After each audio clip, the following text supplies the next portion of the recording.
ஒன்று நினைத்து கொள்ளுங்கள், மனிதர்கள் நம்மை குறைவாய் நினைக்கிறதை குறித்து நம்ம எவ்வளவேனும் கவலைப்பட வேண்டிய அவசியம் இல்லை. பரலோக தேவனுடைய பார்வைக்கு நீங்களும் நானும் விலையேற பெற்றவர்கள் தான், விலையேற பெற்றவர்கள் தான். கர்த்தர் பார்வைக்கு எத்தனை பேர் ஆமோதிக்கிற ஆமென். நான் இருக்கிறவனாகவே என்ன பண்ணணும்னா காமிக்கணும். அதான் அவனுடைய சகோதரர்கள், யோசேப்பினுடைய சகோதரர்கள் இப்பொழுது எகிப்திற்கு உள்ள வந்துட்டாங்க. இவங்களை இங்கே தான் குடியமர்த்த போறாங்க. ஆனால் அவன் வந்த உடனே என்ன சொன்னான் தெரியுமா? அந்த சகோதரர்களை பார்த்து என்ன சொல்றார் அப்படின்னா, ஒருவேளை நீங்கள் 46ஆம் அதிகாரம் 33வது வசனத்தை வாசிங்களேன். 46ஆம் அதிகாரம் 33வது வசனம். பார்வோன் உங்களை அழைத்து உங்கள் தொழில் என்ன என்று கேட்டால் நீங்கள் கோசேன் நாட்டிலே குடியிருக்கும்படி அவனை நோக்கி, எங்கள் பிதாக்களைப் போல உமது அடியார்களாகிய நாங்களும் எங்கள் சிறு வயது முதல் இந்நாள் வரைக்கும் மேய்ப்பர்களாயிருக்கிறோம் என்று சொல்லுங்கள். மேய்ப்பர்கள் எல்லாரும் எகிப்தியர்களுக்கு அருவருப்பானவர்கள் என்றான். நல்லா கவனிச்சுக்குங்க. அவனுடைய ஃபேமிலியே இங்க எங்க ஷிஃப்ட் ஆகுறாங்க அப்படின்னு சொன்னா இப்போ எகிப்திற்கு ஷிஃப்ட் ஆகுறாங்க. அப்போ பார்வோன் கண்டிப்பா கேட்பாரு. என்ன கேட்பாரு அப்படின்னு சொன்னா, நீங்க என்ன தொழில் செய்துட்டீங்கன்னு கேட்பாரு. ஏன்னா பார்வோன் அந்த தொழிலை வச்சே அவங்களை ஐடென்டிஃபை பண்ணுவார். இவங்க எந்த கூட்டம், எந்த ஏரியாவிலிருந்து வந்திருக்கிறாங்க, இவங்க கேரக்டர் என்னன்னு அவர் புரிஞ்சுக்குவாரு. அதனால இவங்க சகோதரர்கள் பார்வோனுக்கு முன்பாக எகிப்தியர்கள் எபிரேயர்கள் அருவருப்பானவர்கள் தெரியும். அதனால இவனை மாத்தி சொல்லுவாங்களோன்னு நினைச்சு தன்னுடைய கூட பிறந்த சகோதரர்களை கூட்டிட்டு என்ன சொல்றாரு தெரியுமா?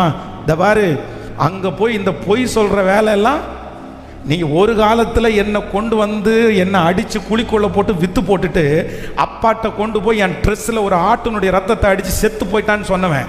நீ எவ்வளவு வேணும் பொய் சொல்றதுக்கு நீ தயங்க மாட்ட. ஆனா ஒன்னு நினைச்சுக்கோ, பார்வோன் உங்களுடைய தொழில் என்னன்னு கேட்டா நீ பொய் சொல்லாத. நீ ஆடு மேய்க்கிறவர்கள்னு மட்டும் சொல்லாம, நான் மட்டும் கிடையாது, எங்க முன்னோர்களிலிருந்து வம்சா வம்சமா எங்களுடைய தொழில் என்ன சொல்லுங்க, ஆடு மேய்க்கிறது. ஏன் அப்படின்னு சொன்னா, என்ன உங்களுக்கு முன்பாக நான் என்ன செய்வது இல்லை அப்படின்னா மறைப்பது இல்லை. எத்தனை பேர் ஆமோதிக்கிறீர்கள்? எஸ்தரின் புஸ்தகத்தில் வாசிக்கும் போது வேதம் சொல்லுகிறது, எஸ்தர் ராஜாத்தி என்ன பண்றாங்க அப்படின்னு சொன்னா, அந்த ஏகாய் என்கிற ஒரு மனுஷன் அவங்களுடைய கையில கொடுக்கப்படுகிறான். அப்படின்னா இவங்களை மேக்கப் பண்றதுக்கு, இவங்களை ரெடி பண்றதுக்கு. பொதுவாக ஆண்கள் பார்த்தீங்க அப்படின்னா ஒரு ஹேர் கட் கடையில் போய் உட்கார்ந்துருந்தீங்கன்னா, அண்ணன் அந்த ஹேர் கட் பண்றவர் இன்னைக்கு நிறைய மாறி இருக்கலாம், ஆனா ரெண்டு மட்டும் தான் கேட்பாரு. கட்டிங் சேவிங்கா, இல்ல சேவிங் மட்டுமா, இல்ல கட்டிங் மட்டுமா? இந்த ரெண்டு வார்த்தை, கட்டிங்கா சேவிங்கா, இல்ல சேவிங் கட்டிங் ரெண்டுமா? இங்க இருக்கிற பதில், கட்டிங் மட்டும் போதும்னா முடி மட்டும் வெட்டணும்னு அர்த்தம், சேவிங் சேர்த்து பண்ணணும்னா தாடி எடுக்கணும்னு அர்த்தம், இல்லைன்னா தாடி ஒதுக்கணுமான்னு கேட்பாங்க. அவ்வளவுதான். போய் அந்த சேர்ல உட்கார்ந்தாருன்னா நிறைய பேர் தூங்கியே போடுவாங்க. அவங்க என்ன வெட்டினா, வெட்டி முடிச்சோன்னா, சார் வெட்டிட்டேன் சார். வெட்டிட்டீங்களா அப்படின்னு சொல்லிட்டு தலையை கூட பார்க்காம முடிய அத்தனையும் உதறி போட்டு ஆண்கள் வீட்டுக்கு வந்துடுவாங்க. ஆனால் அதே ஒரு பெண் மகள் போய் ஒரு கடையில் உட்காந்து முடிய ஏதாவது திருத்தணும்னு நினச்சா கண்ணெல்லாம் அப்படியே இருக்கும். ஏதாவது முழிச்சிருக்கிறானா, கரெக்ட், அவன் கத்திரிக்கோல் எடுத்து இப்படி கொண்டு வரும்போதே, sir sir sir sir sir sir என்னம்மா, இல்லை இப்படி சார், இந்த மாதிரி வெட்டணும் சார், இது எனக்கு ஒத்துக்காது, அது எனக்கு ஒத்துக்காது, எனக்கு இப்படி பண்ண முடியாது.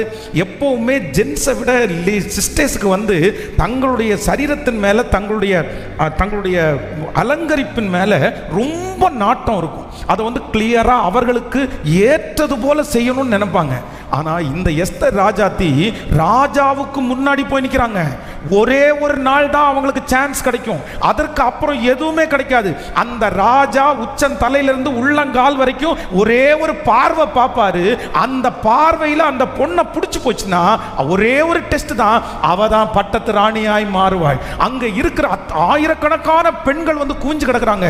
ஒவ்வொருத்தருக்கும் ஒவ்வொரு ஏகாய் கொடுக்கப்பட்டிருக்கிறது. ஒவ்வொரு பிள்ளைகளும் எனக்கு இப்படி பண்ணுங்க, எனக்கு இது செட் ஆகாது, இது எனக்கு ஒத்துக்காது, இப்படி பண்ணாதான் எனக்கு நல்லா இருக்கும், இந்த மாதிரி முடியை இப்படி எடுத்தாதான் நல்லா இருக்கும். அத்தனை அத்தனை பேரும் அத்தனை கமெண்ட் சொல்லும்போது எஸ்தர் ராஜாத்தியை குறித்து வேதம் சொல்லுகிறது, தன்னுடைய கரத்திலே கொடுக்கப்பட்டிருக்கிற ஏகாய் கொடுத்தது அல்லாமல் ஒன்றையும் தனக்கென்று கேட்காமல் ஏகாய்க்கு முன்பாக தன்னை முழுவதுமாக அர்ப்பணித்து, நீ என்ன பண்ணி விட்டாலும் பரவாயில்லப்பா, நீ என்ன மொட்டையே அடிச்சு விட்டாலும் பரவாயில்ல, எனக்கு ஒன்று தெரியும், பட்டத்து ராணியாய் அபிஷேகம் பண்ணுகிறது மனிதன் அல்ல, ராஜா அல்ல, பரலோகத்தில் இருக்கிற தேவன் நினைப்பாரே ஆனால் என்ன அந்த இடத்துல கொண்டு போய் வைப்பார், என்ன அந்த இடத்துல கொண்டு போய் விட்டு அலங்கரிப்பார். நான் அதை பற்றி எதுவுமே கேட்க மாட்டேன். ஆண்டவருடைய பிள்ளைகளே, ஆண்டவர் உயர்த்துவார் அப்படின்ற நம்பிக்கை உங்களுக்கு இருந்துச்சுன்னா நீங்க கண்டிப்பா குறுக்கு வழியில நீங்க செய்ய மாட்டீங்க. நீங்க எதுவுமே மாம்சமா யோசிக்க மாட்டீங்க. நீங்க நெகட்டிவா எதையுமே யோசிக்க மாட்டீங்க.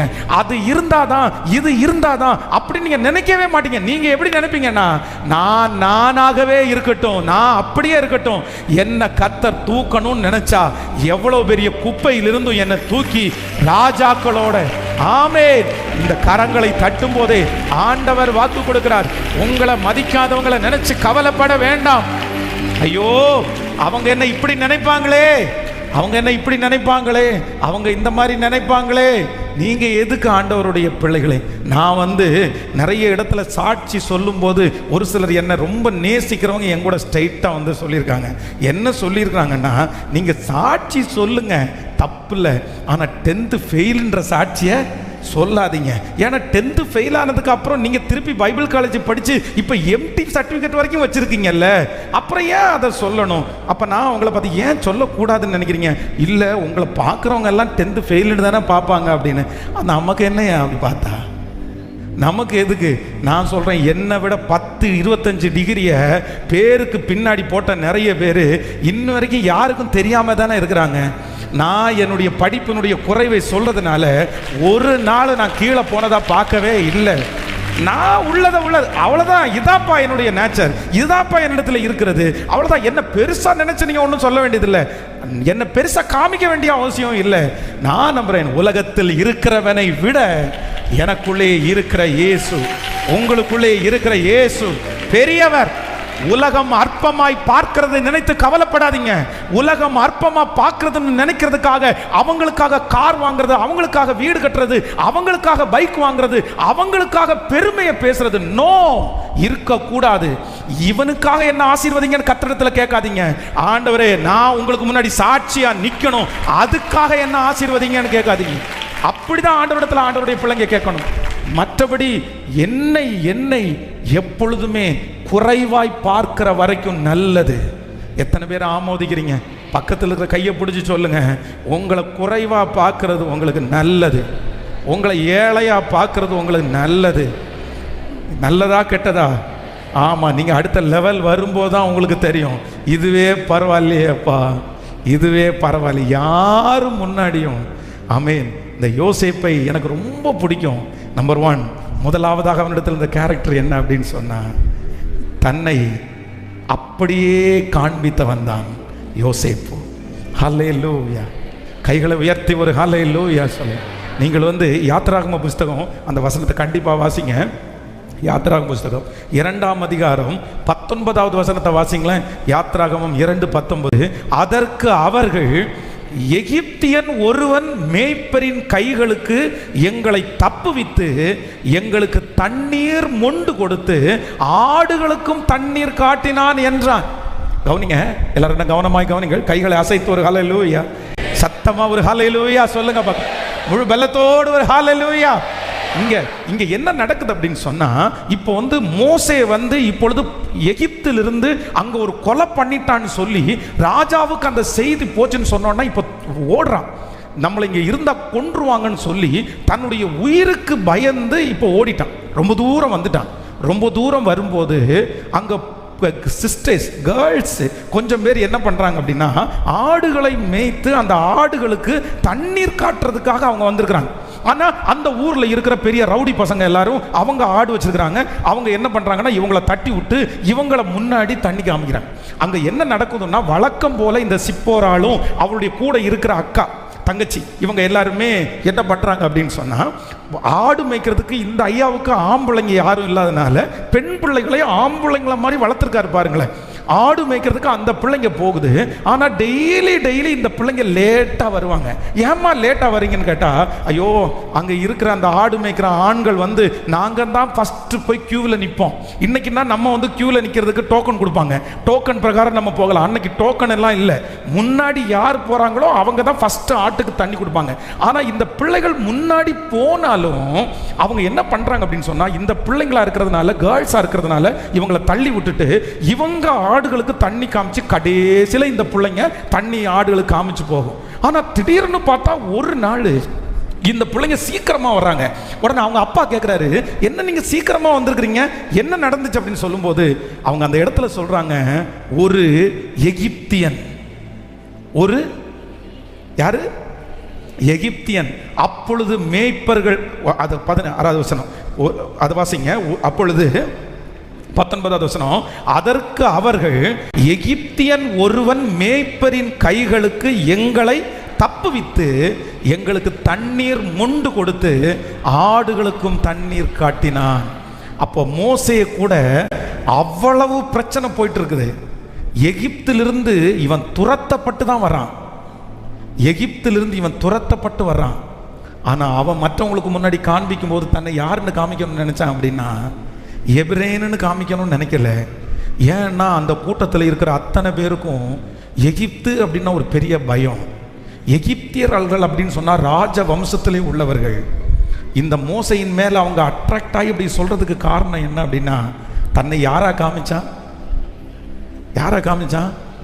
ஆனால் ஒன்று நினச்சிக்குங்க, அவன் தன்னை எகிப்தியனாய் காண்பித்தது ரொம்ப நாள் என்ன பண்ணலை.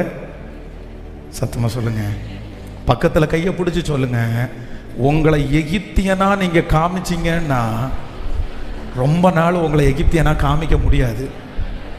சொல்லுங்க, எல்லாரும் சொல்லுங்க, ரொம்ப நாள் காமிக்க முடியாது. எல்லாரும் சொல்லுங்க, ரொம்ப நாள் காமிக்க முடியாது. யார் முன்னாடி ரொம்ப நாள் காமிக்க முடியாது. கல்யாணம் வரைக்கும் காமிக்கலாம், அதுக்கு பிறகு காமிக்க முடியாது. இந்த மோசையே தன்னை எகிப்தியனாய் காண்பித்தோம். இந்த யோசேப்பு ஒரே ஒரு டிசைட் பண்ணான், எபிரேயர்கள் உங்கள் பார்வைக்கு அருவருப்பு தான்ப்பா. ஆனால் நான் உன்னை நம்புகிறேன், என்னுடைய பின்னணியை நான் நம்பலை, உங்கள் அரசாட்சியும் நான் நம்பலை. நான் யாரை தான் நம்புகிறேன்னா, இன்னைக்கு ரொம்ப துக்கம் என்ன தெரியுமா, சிலர் வந்து கவர்மெண்ட் வேலை அப்படின்ற ஒன்றுக்காக சர்டிஃபிகேட்டில் ஹிந்துன்னு ரெஜிஸ்டர் பண்ணி கொடுக்குறவங்க இருக்கிறாங்க. ஒரு திருமணத்திற்காக நான் ஹிந்துன்னு ரெஜிஸ்டர் பண்ணி கொடுக்குறவங்க இருக்கிறாங்க.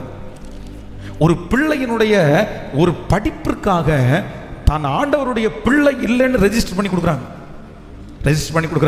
நான் கிறிஸ்தவன் இல்லைன்னு ரெஜிஸ்டர் பண்ணி கொடுக்குறாங்க. ஒரு படிப்பிற்காக, ஒரு பணத்திற்காக, ஒரு 5000 ரூபாவுக்காக, ஒரு 1000 ரூபாவுக்காக. இல்லை, நான் ஆண்டவருடைய பிள்ளை இல்லை, தான் யார் என்கிறதை அவங்க தப்பா நினைப்பாங்க அப்படின்றதுக்காக. பாருங்க, எனக்கு தெரியும், இந்த பாத்ரூம்ல ஒரு நாள் வந்து இந்த பாத்ரூம் ரொம்ப மோசமா இருந்துச்சு. அப்படியே ரொம்ப அசிங்கம் பண்ணிட்டு போயிட்டாங்க. ரொம்ப நாத்தம் வந்துருந்துச்சு. தம்பிங்க யாருமே இல்லை. சரி, க்ளீன் பண்ணிடலான்றதுக்காக நான் உள்ள க்ளீன் பண்ணிட்டேன். ஃபுல்லாக போய் அந்த பாத்ரூம் ஃபுல்லாக க்ளீன் பண்ணிட்டேன். அந்த லேடிஸ் பாத்ரூமுக்குள்ளே க்ளீன் பண்ணும்போது ஒவ்வொரு பாத்ரூம்லையும் ஒரு 2 பொட்டாவது நான் பார்த்தேன். அவங்க வைக்கிற பொட்டு, நான் அந்த பொட்டு வைக்கிறத தப்பாக சொல்லலை. நீங்கள் பொட்டு வச்சுட்டு உள்ளே வரதையும் நான் தப்பாக சொல்லலை. ஏன்னா உங்களுடைய சூழ்நிலை அப்படி இருக்கலாம், உங்களுடைய கணவனார் ரட்சிக்கப்படாமல் இருக்கலாம், உங்கள் குடும்பம் ரட்சிக்கப்படாமல் இருக்கலாம். ஓகே, ஃபைன், அதை குறித்து நான் வந்து சொல்லவே இல்லை, பரவாயில்ல. அவங்கள யாரையுமே ஞானஸ்நானம் எடுக்கும்போதே சிலர் வந்து, பாஸ்டர் இந்த மாதிரி ஒன்று இருக்குது, என்னுடைய கணவனார் ரட்சிக்கப்படலை, தெரியாமல் தான் நான் ஞானஸ்நானமே எடுக்கிறேன், அதனால இந்த பொட்டை நான் வச்சு தான் இருக்கணும், வேறு வழி இல்லை, ஒன்றும் இல்லை, அது ஒன்று ரட்சிக்க போகிறதில்ல அப்படின்னு தான் சொல்லியிருக்கிறேன். ஆனால் என்ன அப்படின்னா, கணவனார் பிரச்சனை இல்லை. கணவனார் வந்து நீ வைக்க வேண்டிய அவசியம் இல்லை, நோ ப்ராப்ளம், யாரும் பிரச்சனை இல்லை. ஆனால் உலகத்தில் இருக்கிறவங்க, சொந்தக்காரங்க என்னை தப்பாக நினைப்பாங்கன்றதுக்காக பாத்ரூம் வரும்போது அங்கே ஒட்டி வச்சுட்டு சர்ச்சுக்கு வரும்போது மட்டும் வைக்காமல் திரும்பி வெளியே போகும்போது வச்சுட்டு போகிறது அப்படின்றது வந்து எந்த விதத்தில் இது? நீங்கள் உங்களாகவே காமிங்க. நான் கிறிஸ்தவன் அப்படின்னு சொன்னா நெஞ்ச நிமித்தி நான் கிறிஸ்தவன். ஏன்னா ஏன் அவர்களை விட நம்ம ஆண்டவர் என்ன குறைஞ்சு போயிட்டாரா? கண்ணிருந்தும் காணாத வாயிருந்தும் பேசாத அவர்களே அவளுக்கு எத்த காமிக்கும் போது என் தேவன் இன்னும் உயிரோட இருக்கிறாரு. அவருடைய கல்லறை இன்னும் திறந்துதான் இருக்குது. அவருடைய கல்லறை ஒன்றும் மூடி போயெல்லாம் இல்லை. ஏன் நான் ஆண்டவருடைய பிள்ளை என்ற தைரியத்தமா சொல்ல முடியாதா? நான் ஏசப்பா பிள்ளை தாயா, நான் இயேசுவை தான் ஆராதிக்கிறேன், நான் பைபிளை தான் நான் வாசிக்கிறேன். எந்த விதத்தில் என் ஆண்டவர் குறைஞ்சு போயிட்டாரு? எந்த விதத்தில் அவர் கம்மி? சொல்லுங்க, எதுல குறைவு? பரிசுத்தத்தில் குறைவா ஆண்டவர்? நம்முடைய ஆண்டவருக்கு நிகரானவர் பரிசுத்தத்தில் யாராவது இருக்க முடியுமா? அவங்களுடைய பிராண கதைகள் எல்லாம் பேச போனா அவ்வளவுதான், பேசவே முடியாது. அப்படி இருந்துட்டு இன்னைக்கு அவ்வளவு தூரம் ஞான ஸ்நானம் எடுத்து திருச்சபைக்கு வந்து ரட்சிக்கப்பட்டதுக்கு அப்புறம் ஒரு அந்நிய மார்க்கத்திடத்துல போய் ஆண்டவரையே விட்டு கொடுக்கிற அளவுக்கு நீங்க யாருன்ற ஐடென்டிஃபையே மறந்து நீங்க ஒரு ஆண்டவருடைய பிள்ளை இல்லைன்னு அந்த இடத்துல நிரூபிச்சா உங்களை ஆண்டவர் எப்படி ஆசீர்வதிக்க முடியும்? எப்படி ஆண்டவர் உங்களை நேசிக்க முடியும்? ரொம்ப வருத்தப்படுவாரு, ரொம்ப வருத்தப்படுவாரு. இந்த அக்கினி சூளைக்கு எங்களை தப்புவித்தாலும் விசுவாசத்தினுடைய அளவு தப்பிக்கிறதுக்கு மட்டும் இல்ல, தப்பிக்காம போறதுதான் விசுவாசத்துடைய அளவு. நீங்க உண்மையான ஃபெய்த் உள்ளவங்களா இருந்தா தப்புவிச்சா சாட்சி சொல்லவே மட்டும் இல்ல, தப்புவிக்கலனாலும் என் ஆண்டவருக்காக வாழ்வேன் ஐயா, அதுதான் உண்மையா ஆண்டவரை நேசிக்கிறவங்களுடைய அடையாளம். அப்படிதான் நீங்க இருக்கணும். இதுக்கு முன்னாடி நீங்க எப்படி இருந்தீங்களோ இல்லையோ, இப்ப இருங்க, இப்ப இருங்க, இப்ப இருங்க. எனக்கு இருக்கிற கார்ல வந்து நான் ஸ்டிக்கர் போடல, ஸ்டிக்கர் ஒட்டல. ஸ்டிக்கர் ஒட்டாததுக்கு ஒரே ஒரு ரீசன் மட்டும்தான் இருக்குது, ஒரு ரீசன் மட்டும்தான் இருக்கு. என்ன அப்படின்னு சொன்னா, இப்போ மீடியாவில் வந்ததுக்கு பிற்பாடு எங்கு போனாலும் யாராவது ஒரு 2-3 பேர் கண்டுபிடிச்சிடறாங்க. அதனால எங்கு போனாலும் அப்படியே நம்ம கார் போகும்போது அந்த ஸ்டிக்கர்லாம் ஒட்டி இருக்கும்போது ஈஸியாக அதை கண்டுபிடிச்சிடலாம். சரி, நமக்கு ரொம்ப ப்ரைவேசி ரொம்ப கம்மியாகும், அது ஒரு டிஸ்டர்பன்ஸ் ஆகும், அது போகிற இடத்துக்கு சீக்கிரமாக போக முடியாது அப்படின்றதுக்காக மட்டும்தான் இன்னைக்கு வரைக்கும் என்னுடைய வண்டியில் ஸ்டிக்கர் இல்லை அப்படின்னா உண்மையிலே சொல்றேன், இந்த மீடியாவில் மட்டும் தெரியாம இருந்தா நான் வந்து அப்பவே 15 வருஷத்துக்கு முன்னாடியே ஆண்டவர் எனக்கு ஒரு வாகனம்னு ஒன்று கொடுத்தா அதுல எப்படி எல்லாம் ஸ்டிக்கர் போட்டிருக்கணும் அந்த மொத்தம் ஸ்டிக்கர் தான் வச்சிருக்கிறேன், அந்த காரே தெரியாத அளவு இருக்கு.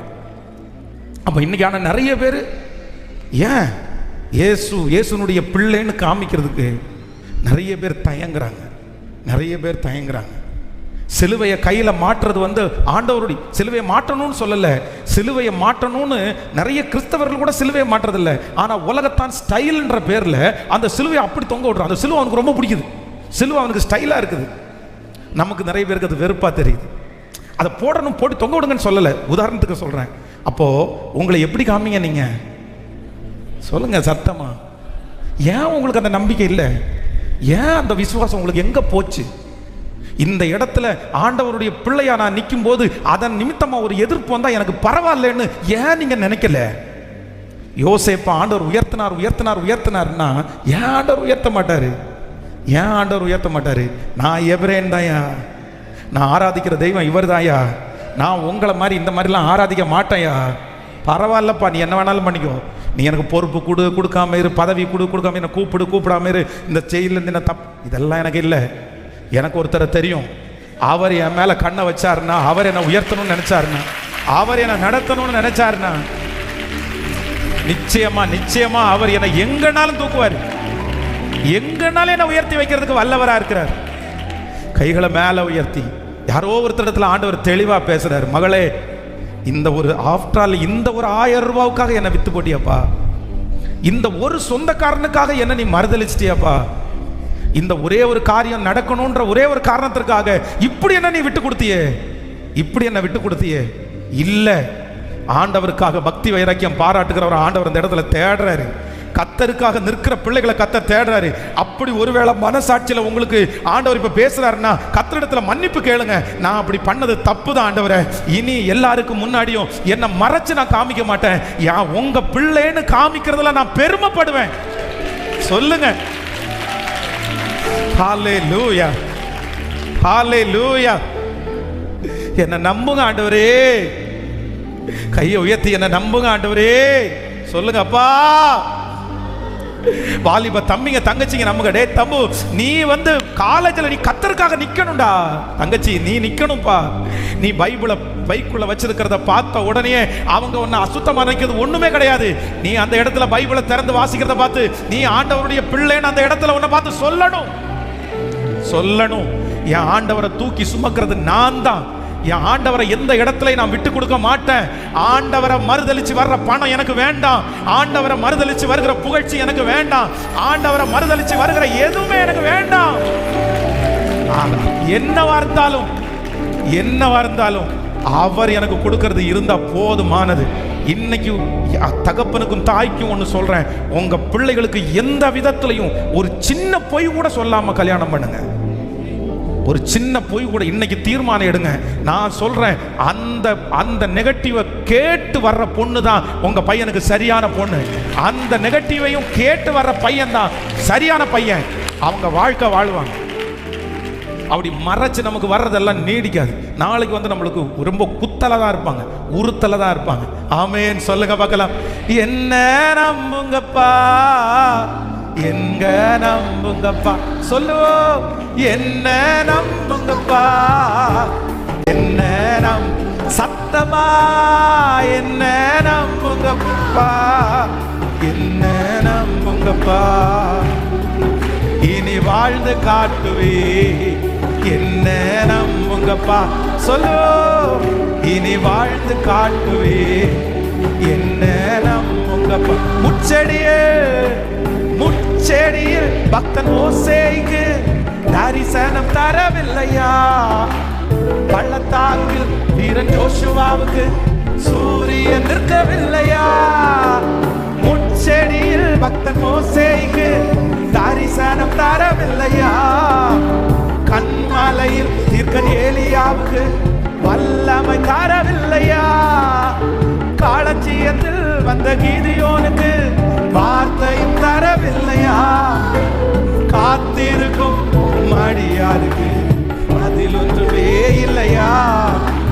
காத்திருக்கும் மடியாருக்கு அதில் ஒன்று. கைய மேல தட்டி என்ன நம்புங்கப்பா, என்ன நம்புங்கப்பா. இயேசுவே இயேசுவே, சத்தத்தை உயர்த்தி என்ன நம்புங்க ஆண்டவரே, என்ன நம்புங்கப்பா. ஹalleluya. கைகளை அசைத்து ஒரு ஹalleluya சொல்லலாம். ஸோ நம்பர் 1, முதலாவதாக இந்த யோசேப்பினிடத்தில் எனக்கு ரொம்ப பிடிச்சது என்ன அப்படின்னு சொன்னா, நான் எபிரேயன் அப்படின்றத யாருக்கும் என்ன பண்ணலைன்னா மறைக்கவே இல்லை. ஆண்டவர் இவ்வளோ நன்மை செஞ்சிருக்கிறார்ல, உங்களுக்கு இத்தனை நன்மை செஞ்சிருக்கிறார்ல. உங்களுக்கு நிறைய பேர் ஆண்டவரெல்லாம் தூக்கி எடுத்தது எவ்வளோ பெரிய குழியிலிருந்து தூக்கி எடுத்தார் தெரியுமா? எனக்கு தெரியுங்க. ஆனால் ஆஃபீஸில் போய் யாராவது ஒருத்தர் கேட்டால் என்ன சொல்லுவாங்க தெரியுமா? நீங்கள் கிறிஸ்டியனா, நீங்கள் சர்ச்சுக்கு போகிறீங்களா, நீங்கள் அதுவும் பெந்தேகோஸ்தே சர்ச்சுக்கு போகிறீங்களான்னு கேட்டால், இல்லை அப்படியெல்லாம் ஒன்றும் இல்லை, ஜீசஸ் எனக்கு பிடிக்கும், நான் அடிக்கடி போவேன், எனக்கு எல்லாரையுமே பிடிக்கும், எனக்கு ஜீசஸையும் பிடிக்கும். இது என்ன வார்த்தை? அவருடைய கையில் இவ்வளவு நன்மையை பெற்றுட்டு ஆண்டவரையே மறுதளிச்சா நான் நம்புகிறேன் அவர் எப்படி நம்ம பட்சத்தில் பிரியமாக இருப்பார்? பிரியமாக இருக்கவே மாட்டார். வெட்கமே படக்கூடாது. கிடைச்சா கிடைக்கட்டும், கிடைக்கலன்னா வேண்டாம். ஆண்டவர் தராத ஒன்றை வச்சு நம்ம என்ன பண்ண போகிறோம்? ஆண்டவர் தராத ஒன்று எப்போனாலும் நமக்கு ஆபத்து தான். ஆண்டவர் தராத ஒன்று எப்போனாலும் நமக்கு முள்ளு தான். அது மற்றவங்களுடைய பார்வைக்கு ரொம்ப பகட்டாக தெரியும். ஆனால் வெளி தோற்றத்துக்கு எல்லாருக்குமே இவனுக்கு கிடச்சின்னு நினைப்பாங்க. ஆனால் அதன் நிமித்தமாய் வருகிற சஞ்சலத்தை நம்மளால் அனுபவிக்கவே முடியாது. ஆனால் ரொம்ப கேர்ஃபுல்லாக இருங்க, எழும்பி நிற்கணும். இந்த சேனை எழும்பி நிற்கணும். நீங்கள் இங்கே இருக்கிற 2000 பேர் எழும்பி நின்னீங்கன்னா, இந்த சத்தத்தை கேட்குற அத்தனை 1000 பேர் எழும்பி நின்னீங்கன்னா இந்த தேசம் கட்டப்படும். வாலிப தம்பி தங்கச்சி, நீ ஒன்று பண்ணு. நீ படிக்கிற இடத்துல, நீ வேலை செய்கிற இடத்துல எப்போவுமே யாரை விட்டு கொடுத்துறாத. சொல்லுங்க, ஏசப்பாவை விட்டு கொடுக்குற ஒரு பையன் உனக்கு வேண்டாம் பாப்பா, உனக்கு வேண்டாம். ஏசப்பாவையே விட்டு கொடுக்குற அளவுக்கு அதை தூக்கி போட்டு நீ வா அப்படின்னு சொல்கிற ஒரு பையனுக்கு பின்னாடி நீ எப்படி போவ? நீ ஏசப்பா இல்லாமல் எப்படி வாழ்வ? நீ எது இல்லாமல் வாழ்ந்துருவ. இயேசு இல்லாமல் உன்னால் வாழ முடியாது. தம்பிங்களும் அப்படிதான். இயேசு இல்லாமல் ஒரு பொண்ணு வருதா, வேண்டாம் சாமி, இயேசுவை தூக்கி போடு எனக்காக அப்படின்னு சொன்னால் நீயே கொஞ்ச நாள் தாண்டி மாற்றிடலான்னு நினைக்காத. இயேசுவை வாயில் மறுதளிக்கிற ஒருத்தர் எப்படி உனக்கு லைஃப் பார்ட்னராக வர முடியும்? நீ எப்படி ஏற்றுக்குவ? இயேசு இல்லாமல் நீ எவ்வளோ தூரம் ஓடிடுவ? ஓட முடியாது. இனி இயேசு என்னை பிடிச்சிட்டாரு, இனி சாகிற வரைக்கும் மரணமானாலும் ஜீவனானாலும் நான் அவரோடு கூட தான் பிரயாணம் பண்ணுவேன். அவரோடு கூட தான் பிரயாணம் பண்ணுவேன். கிறிஸ்துவின் அன்பை விட்டு என்னை பிரிப்பவன் யார்? உபத்திரவமோ, வியாகுலமோ, பசியோ, பட்டினியோ. ஹல்லேலூயா. நம்பர் 2, சீக்கிரமாய் வேகமாய் வாசிக்கலாம். ஸோ ஆதியாகமம் 37ஆம் அதிகாரத்தினுடைய 5வது வசனத்திலிருந்து ஒரு சில வசனத்தை வாசிக்கலாம். 37ஆம் அதிகாரம். யோசேப்பு ஒரு சொப்பனம் கண்டு அதை தன் சகோதரருக்கு அறிவித்தான். அதன் நிமித்தம் அவனை இன்னும் அதிகமாய் பகைத்தார்கள். அவன் அவர்களை நோக்கி, நான் கண்ட சொப்பனத்தை கேளுங்கள். நாம் வயலில் அறுத்து அரிகளை கட்டி கொண்டிருந்தோம். அப்பொழுது என்னுடைய அரிக்கட்டு நிமிர்ந்திருந்தது. உங்கள் அரிக்கட்டுகள் என் அரிக்கட்டை சுற்றி வணங்கி நின்றது என்றான். அப்பொழுது அவன் சகோதரர்கள் அவனை பார்த்து, நீ எங்கள் மேல் துரைத்தனம் பண்ணுவாயோ, நீ எங்களை ஆளப் போகிறாயோ என்று சொல்லி அவன் சொப்பனங்களின் நிமித்தம், அவன் வார்த்தைகளின் நிமித்தம் இன்னும் அதிகமாய் பகைத்தார்கள். கர்த்தருடைய பிள்ளைகளே, இப்போ 12 பேர்ல இந்த ஒரு பிள்ளையை குறித்து வேதம் சொல்லுகிறது என்ன அப்படின்னு சொன்னா, ஆண்டவர் இவனை ஆசீர்வதித்தது மட்டும் அல்ல, இந்த இடத்துல கர்த்தர் ஒரு சொப்பனத்தை அவனுக்கு காண்பிக்கிறார். சின்ன பையன், கிட்டத்தட்ட 17 வயது. இந்த 17 வயதிலே அவனுக்கு ஒரு சொப்பனம் வருது. என்ன சொப்பனம் வருது அப்படின்னா, அவங்க ஃபேமிலி, அவங்களுடைய குடும்பம் வம்சமாய் ஆடு மேய்த்து கொண்டிருக்கிறார்கள். ஆனால் இவனுடைய சொப்பனத்தில் என்ன வருது அப்படின்னா, ஆடு போகிறது மாதிரியும், ஆடுகளை மேய்க்கிறது மாதிரியும், இவன்கிட்ட இருக்கிற ஆடுகள் ரொம்ப கொழுமையாக இருக்கிறது மாதிரியும் அப்படி ஆண்டவர் காமிக்காம என்ன சொப்பனத்தை காமிக்கிறார்னா, இவன் ஒரு வயலில் அறுத்துட்டு இருக்கிறான். அவனோடு கூட சேர்ந்து எல்லா சகோதரர்களும் அறுத்துட்டு இருக்கிறாங்க. அறுத்து அந்த அரிக்கட்டுகளை சேர்த்து கட்டி வச்சா இவனுடைய அரிக்கட்டு மட்டும் என்ன பண்ணுதுன்னா நிமிர்ந்து இருக்கிறது. பொதுவாக நீங்கள் விவசாயத்தில் பார்த்தீங்க அப்படின்னு சொன்னால், எல்லா விவசாயத்திலையுமே இந்த கனி கொடுக்கும் போது என்ன பண்ணும் அப்படின்னு சொன்னால், இந்த மரங்கள் எல்லாம் சாயும். நீங்கள் வாழை மரத்தை எடுத்து பாருங்க. வாழை மரத்தை நீங்கள் எடுக்கும்போது அந்த வாழை மரத்தை நட்டு வச்சிட்டிங்கன்னு வைங்களேன், அது நடுகிறதுல இருந்து அந்த கடைசி பூ வர்ற வரைக்கும் அந்த வாழை மரம் எப்படி இருக்கும்னா அப்படியே ஸ்ட்ரெயிட்டாக நிற்கும். அந்த மேலே அந்த கூம்பு வர்றது கூட எப்படி வரும் அப்படின்னு சொன்னால், ஸ்ட்ரெயிட்டாக இப்படி தான் மேலே வரும். மேலேருந்து இப்படி கீழேருந்து இப்படி மேலே வரும். ஆனால் அது ஃபுல்லாக வந்ததற்கு பிறகு அந்த கொலை என்ன பண்ணுவோம்னா இப்படி சாஞ்சிட்டு ஒரு 15 நாள் 20 நாள் தாண்டிங்க பார்த்தீங்கன்னா, நீங்கள் ஒரு ஸ்கேல் வச்சு நீங்கள் செக் பண்ணிங்கன்னா அந்த வாழை மரம் என்ன பண்ணியிருக்குன்னா சாஞ்சிரும். அந்த கொலையினுடைய வெயிட்டுக்கு சாஞ்சிரும். அதே போல இந்த விவசாயம் பண்றவங்க நெல் விதைக்கிறாங்க பாருங்க, நெல்லும் நீங்க நடும்போது இவ்வளவு உயரத்துக்கு அப்படின்னா அந்த நெல்லினுடைய அந்த கதிர்கள் வருகிற வரைக்கும் ஸ்ட்ரெயிட்டா நிற்கும், இவ்வளவு உயரத்தில் ஸ்ட்ரெயிட்டா நிற்கும். ஆனா அந்த கதிர் வந்ததுக்கு அப்புறம் எது என்ன பண்ணும் அப்படின்னு சொன்னா, அதுவும் அறுத்ததுக்கு அப்புறம் ரொம்ப சாயும். இதுக்கு ஒரு பெரிய அர்த்தம் இருக்குது. என்ன அப்படின்னா, ஒரு தேவனுடைய பிள்ளை எப்போ பயன்பட ஆரம்பிக்கிறீங்களோ, எப்போ மற்றவங்களுக்கு பிரயோஜனமாக மாறுறீங்களோ, அப்போ நீங்கள் என்ன பண்ணிட முடியாதுன்னா நிமிர்ந்தே நிற்க முடியாது. அது வரைக்கும் நம்ம நிமிர்ந்து நிற்கலாம். ஆனால் மற்றவங்களுக்கு நம்ம என்னைக்கு பிரயோஜனப்படுகிற ஒரு மனுஷனாக மாறுறாங்களோ, அப்போவே நமக்கு நிறைய நேரத்தில் என்ன வரும் அப்படின்னா, தாழ்ந்து தான் போகணும், சாய்வு வேணும், எல்லா கல்லடியும் நமக்கு விழும். ஏன் அப்படின்னா, 10 பேருக்கு முன்னாடி கர்த்தர் நம்மளை என்ன வச்சிருக்கிறாருன்னா சாட்சியா வச்சிருக்கிறாரு. அப்போ இந்த நெல் கதிர் இவங்க ஒவ்வொருத்தருடைய கவர்ந்துருக்குது. ஆனா இவனுடைய நெல் கதிர் மொத்தம் எப்படி இருக்குது? அப்போ ஆண்டவர் தன்னுடைய 17வது வயதுல ஆண்டவர் அவனுக்கு ஒரு தரிசனத்தை கொடுத்தாரு. என்ன தரிசனத்தை கொடுக்கறாருன்னா, எப்பா உன் மேல நான் ஒரு பெரிய அழைப்பு வச்சிருக்கிறேன், உன் வம்சத்தில் உள்ள எல்லாருமே ஆடு மேய்க்கிறது தான். ஆனா உன்னை நான் எங்க பயன்படுத்த போறேன் அப்படின்னு சொன்னா, உன்னை விவசாயத்துல நான் பயன்படுத்த போறேன். நீ நிறைய பேருக்கு கடைசியில் பார்த்தீங்கன்னா அதே போல யோசேப்பு அந்த ஜனங்களை எல்லாருக்கும் போஷிக்கிறதற்கு கர்த்தர் அவனை தகப்பனாய் கர்த்தர் மாற்றினார். அவனுக்கு அறியாத, அவனுக்கு சம்பந்தம் இல்லாத, அவனுடைய ஃபேமிலிக்கே சம்பந்தம் இல்லாத ஒரு ஃபீல்டை ஆண்டவர் யாருக்குள்ள வச்சிருந்தாருன்னா யோசேப்புக்குள்ள வச்சிருந்தாரு. அந்த ஃபீல்டை குறித்து ஒரு அனுபவமும் இல்லை, அந்த ஃபீல்டு யாருமே முன்னாடி இல்லை. ஆனால் கர்த்தர் யாரும் செய்ய முடியாததை யோசேப்பை கொண்டு கர்த்தர் செய்து முடித்தார். ஆனால் நான் நம்புறேன், உங்களுக்கு அறியாத ஃபீல்டில், உங்களுக்கு தெரியாத ஃபீல்டில் ஆண்டவர் உங்களை கொண்டு போகிறாரே, ஆனால் நிச்சயமாய் ஆண்டவர் உங்களை பயன்படுத்தாம விட மாட்டார். அவர் கற்றுக் கொடுப்பார், அவர் சொல்லிக் கொடுப்பார். சாட்சியாய் நிறுத்துகிற கர்த்தர். ஹல்லேலூயா. அப்போ ஃபர்ஸ்ட் சொப்பனம், ரெண்டாவது சொப்பனம் என்ன பார்க்குறாரு அப்படின்னு சொன்னா 13 அப்படின்னா நம்முடைய தகப்பனும் தாயும் என்னுடைய சகோதரர்களும் என்னை வணங்கி நிற்கிறதை. 13ன்றது 13 இயர்ஸ் அப்படின்னு 13 வருஷம்.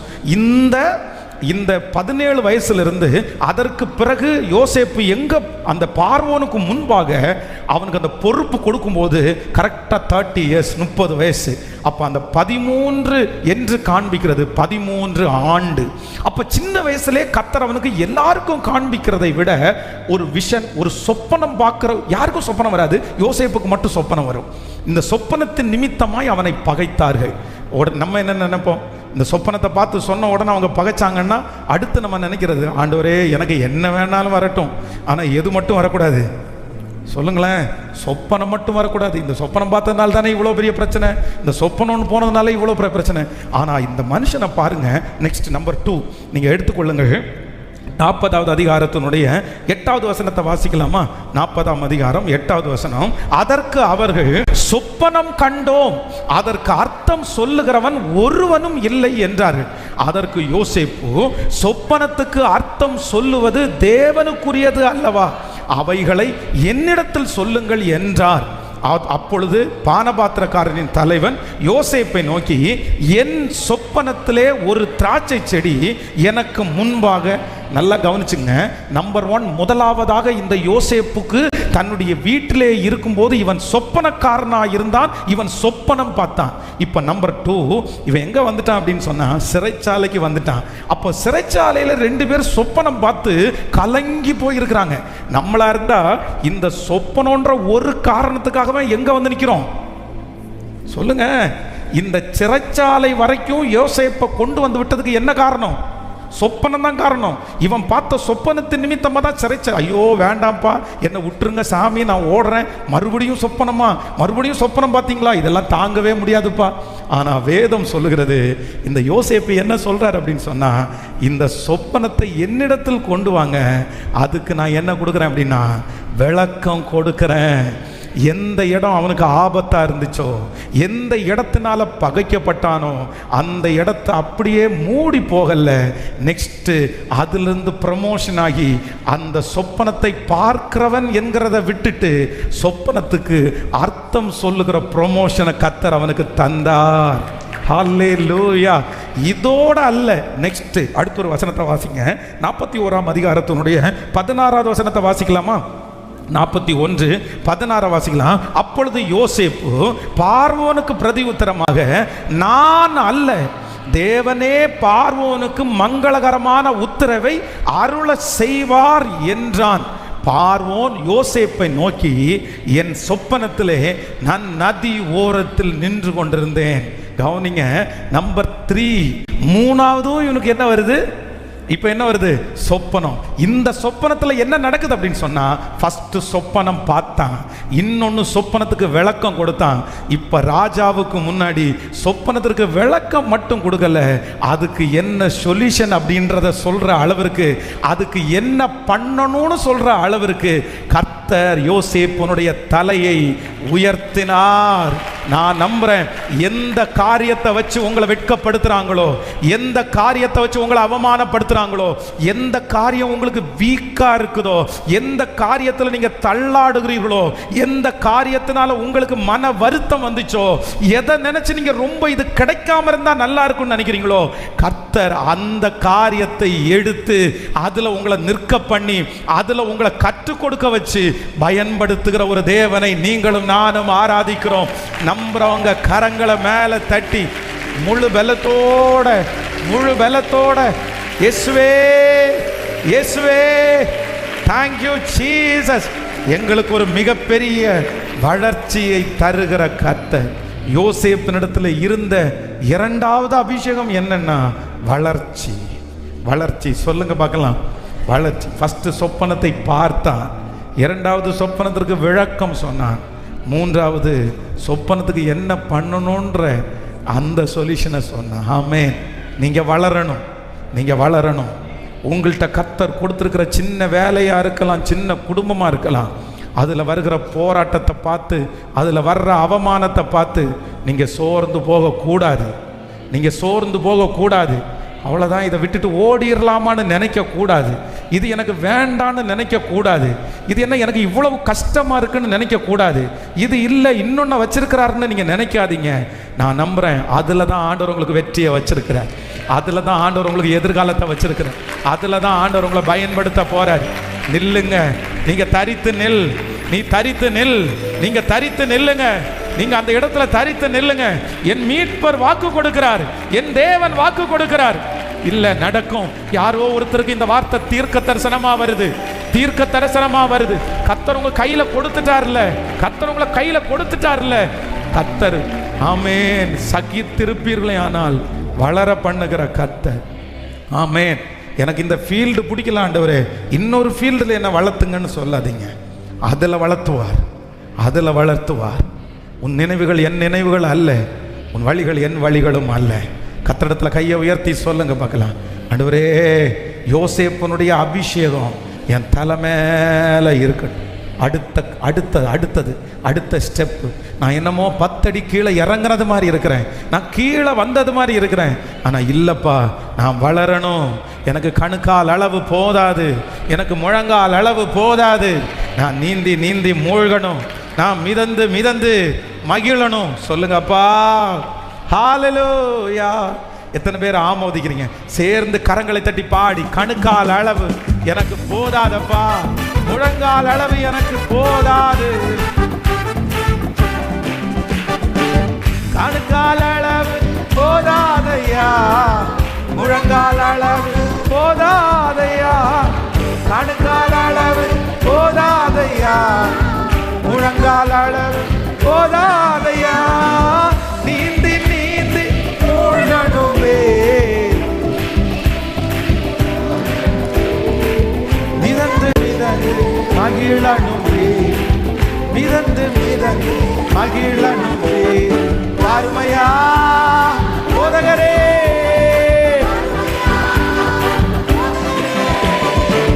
வற்றாத ஜீவன் நதியாக, வற்றாத ஜீவன் நதியாக, ஜீவ தண்ணீரே ஆவியானவரே, வற்றாத நதியாக வாரும் போதகரே, ஜீவ தண்ணீரே ஆவியானவரே, வற்றாத நதியாக வாரும் போதகரே. ஹல்லேலூயா. எத்தனை பேர் ஆசைப்படுறீங்க? எத்தனை பேர் ஆசைப்படுறீங்க? சிறைச்சாலையிலே இருந்தாலும், சிறைச்சாலையிலே இருந்தாலும் தனக்கு ஒரு பெரிய தரிசனம் இருந்துச்சு, தனக்கு ஒரு பெரிய தரிசனம் இருந்துச்சு. உண்மையிலே நீங்கள் நினச்சி பாருங்கள், நம்மளாக இருந்தால் ரொம்ப சோர்ந்து போயிருப்போம், ரொம்ப சோர்ந்து போயிருப்போம். ஒரு விஷயத்தை நம்ம வெளியே சொல்கிறதுனால ஆரம்பித்து அதில் ஒரு ஃபெயிலியரை பார்த்து சிறைச்சாலை வரைக்கும் வந்தால் நம்ம என்ன நினைப்போம்னா, அந்த விஷயத்தை திரும்பி நம்ம என்ன பண்ணக்கூடாது, நினச்சி கூட பார்க்கக்கூடாது, நினச்சி கூட பார்க்கக்கூடாது. ஆனால் யோசேப்பு என்ன சொல்கிறான் அப்படின்னா, இல்லை நான் இதில் தான் நிற்பேன், நான் இதில் தான் நிற்பேன். ஆனால் யாரோ ஒருத்தருக்கு ஆண்டவர் பேசுகிறாரு, உங்கள் மனசு எப்படி உடஞ்சி போயிருக்குன்னு எனக்கு தெரியல. ஆண்டவர் சொல்கிறார், இல்லை மகனே, நீ அதில் தான் நிற்கணும், நீ அதில் சாதிக்கணும், நீ அதில் வளரணும், நீங்கள் அதில் உயரணும். அதில் நீங்கள் கர்த்தர் உங்களோடு கூட, யார் உங்களை என்ன விதத்தில் அவமானப்படுத்துகிறாங்களோ அந்த அவமானம் தான் உங்கள் தலை மேலே கிரீடமாக மாறணும், கிரீடமாக மாறணும். சோர்ந்து போகாதீங்க, சோர்ந்து விஷனை விடாதீங்க. அவர் சிறப்படுத்துகிற வரைக்கும், அவர் புகழ்ச்சி ஆக்குற வரைக்கும். ஹல்லேலூயா. எவ்வளோ பெரிய பிரம்மாண்டமான வளர்ச்சி பாருங்களேன், எவ்வளோ பெரிய பிரம்மாண்டமான வளர்ச்சி. இந்த யோசேப்புக்கு அல்லனாலுமே அந்த கேரக்டர்லாம் இருந்துச்சு. போத்திபாருடைய வீட்டுக்கு போனதுக்கு அப்புறம் கூட அம்மா அப்பாவை நினைச்சு கவலைப்பட்டு உட்காந்துருக்கல பாருங்க. அந்த போத்திபார் தன்னுடைய கையிலே கொடுத்தது எல்லாத்தையும் செய்தான். கர்த்தர் அவனோடு இருக்கிறார் என்றும் அவன் செய்கிற எல்லாவற்றையும் கர்த்தர் வாய்க்க பண்ணுகிறார் என்றும் அவன் எஜமானன் கண்டு. ஸோ இந்த மாதிரி இருக்கணும், இந்த மாதிரி இருக்கணும். நீ உலகம் சொல்லுது இப்படி இரு, ஒன்று ஆசீர்வதி நல்லா வருவ அப்படின்னு. அவனுக்கு முன்னாடி கர்த்தரே சொல்லிட்டாரு, நீ அந்த மாதிரி இரு. உலகமே, உலகத்தில் இருக்கிற ஒரு மனுஷனே அப்படி ஆசீர்வதிக்கப்படுறான்னா உங்களை என்னை ஆண்டவர் எப்படிங்க கைவிட்டுருவாரு? எப்படிங்க கைவிட்டுருவாரு? இந்த பாட்டை நீங்கள் பாடிட்டே போகணும். எனக்கு கணுக்கால் அளவு போதாது, முழங்கால் அளவு போதாது. நான் வளரணும். ஒரு 5 டைம் கையை உயர்த்தி சொல்லுங்க, நான் வளரணும். என்னை வளர்த்துகிறவர் நீர், என்னை வளர்த்துகிறவர் நீர், என் பிள்ளையை வளர்த்துகிறவர் நீர், என் பிள்ளையை வளர்த்துகிறவர் நீர், என் பிள்ளையை வளர்த்துகிறவர் நீர். ஆமென். நம்பர் 3, மூணாவது ஒரு விஷயத்தை வேகமாய் சொல்லி முடிக்கிறேன். 37ஆம் அதிகாரத்தினுடைய 14வது வசனத்தை வாசிக்கலாம். 37:14. அப்பொழுது அவன் போய் உன் சகோதரனுடைய சேமம் எப்படி என்றும் ஆடுகள் எப்படி இருக்கிறது என்றும் பார்த்து எனக்கு மறுச்செய்தியை கொண்டு வா என்று அவனுக்கு சொல்லி எபிரோன் பள்ளத்தாக்கிலே இருந்து அவனை அனுப்பினான். அந்தபடியே அவன் சீகேமுக்கு போனான். நல்லா கவனிச்சுக்குங்க, எல்லாம் கவனிங்க. இப்போ இந்த யோசேப்பனுடைய தகப்பனார் என்ன சொல்றாரு அப்படின்னு சொன்னா, எப்பா உன்னுடைய சகோதரர்கள் எல்லாரும் ஆடு மேய்க்கிறதுக்கு சீகேமுக்கு போயிருக்கிறாங்க. யோசேப்புக்கு 17, எல்லாரும் நல்லா கவனிச்சுங்க, 17 வயசு. 17 வயசுல அவங்க அப்பா கூப்பிட்டு இந்த மாதிரி உன் சகோதரர்கள் எல்லாம் ஆடு மேய்க்கிறதுக்காக சீகேம் போயிருக்கிறாங்க, நீ அவங்களத்துல போய் இந்த சாப்பாடு இதெல்லாத்தையும் கொடுத்துட்டு அவங்கள கூட்டிட்டு வந்துரு, எப்படி விசாரிச்சிரு அப்படின்னு சொல்லி அனுப்பி விடுறாரு. கவனிங்க, இவங்க இருக்கிறது எங்க இருக்கிறாங்க அப்படின்னு சொன்னா எபிரோன் பள்ளத்தாக்கில் தான் இருக்கிறாங்க.